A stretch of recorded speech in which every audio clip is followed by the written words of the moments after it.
Okay, so I think we need to be realistic when we're talking about family members with addictions. We all have a drunk uncle or cousin on drugs who stole from us, abused us, lied, caused scenes, and we get sick of them. That's what happens. We we wait on them because they consistently tell us, right? They're gonna get help, they're gonna change. Unfortunately, for a lot of our family members, the day they decide to get addicted on certain drugs is the day we lose them. They're already gone. They no longer behave the way they behave. They're no longer the person we grew up. We can't even recognize them. And we cry ourselves to sleep, mourning them for years. So the day that they die is just the day that we've been waiting on. And some of us will even rejoice that their pain is finally ended. It's not what can we check on?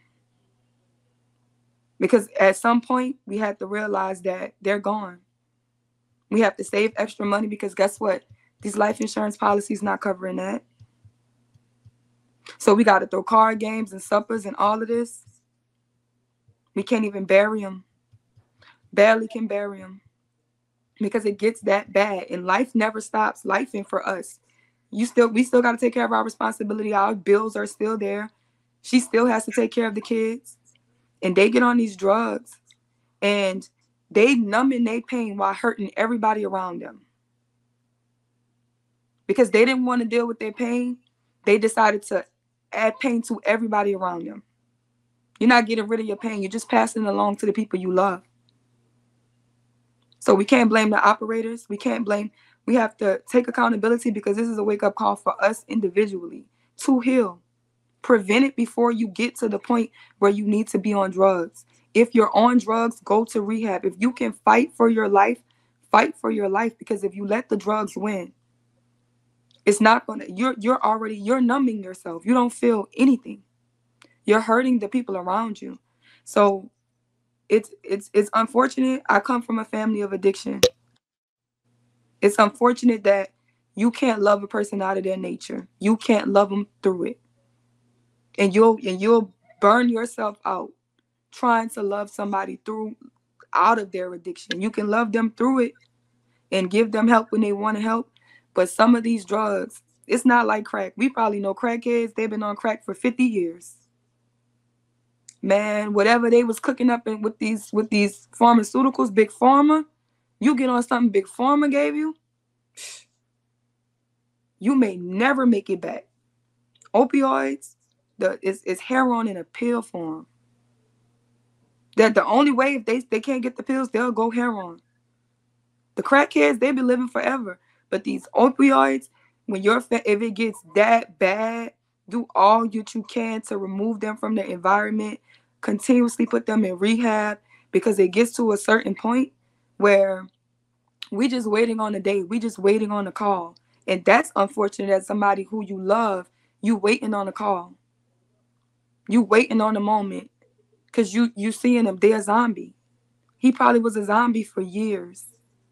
And we waiting on the Walking Dead, but look at the people in our family that's on drugs. Look at the people that's in the community that's on drugs. We talk about a apocalypse and we're already walking amongst the Walking Dead. And not only that, they'll put people around them on drugs. There goes the bite. There goes the infection. Because my cousin get on it because his cousin was on it. And you confided in them and they want to let you numb it too. So like it's a zombie apocalypse. You understand what I'm saying? So it's unfortunate. It's unfortunate. But some of them, they've been gone, y'all. They've been gone. The drugs took them a long time ago. And it even in her moment, you could tell like by the way she was breathing, her reactions is like, this has happened before. He's OD'd before, but this time he's not getting up. I tried everything they told me to try the last time. This time, it's for real this time. And that's hard for anybody, but it's unfortunate that we have to already be prepared for stuff like that the moment they get on these drugs.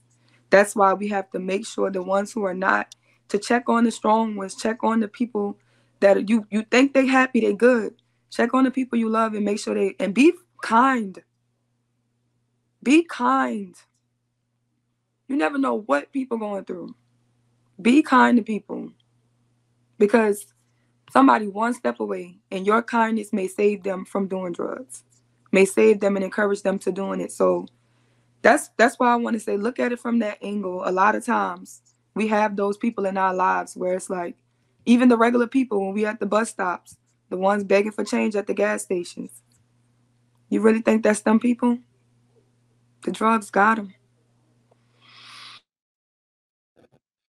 I notice a lot of y'all are saying, if you going through a pain, don't go to drugs or like get therapy or something.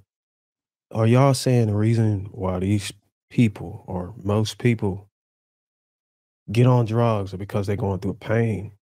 Or is it because of it's a recreational thing to do given the environment they're in? Because It's I know a both. lot of It's people who both, get on Darwin. drugs just to have fun and It's then both. well It's both. so it's both, it's a little bit of, it's both of them, or It's okay, both. I get it. So It's both. y'all are completely right. I mean, Cheryl sound like she's completely writing anybody who gets on drugs off. Like, hey, look, that's the end of their life once they get hooked on it. No, what she's doing is being being realistic. Okay, fentanyl compared to crack is almost 1,000 times more addictive. What we have to do is realize what the odds are. People who get on meth, fentanyl, and heroin have like a point zero one point whatever of getting clean and staying clean because of the strength of those drugs compared to a crack. Heroin, fentanyl, and meth, it's almost like it takes you in a chokehold, and it never, like, never lets you go. It changes your brain chemistry. Unlike cocaine, it completely rewires your brain almost to a zombie, right? Because you live your life each and every day only to get that drug, and then to get clean, they have other drugs like a methadone to get you off, that you then become dependent on that drug to get clean, to get off the other drug. And then you can never get off that drug, right?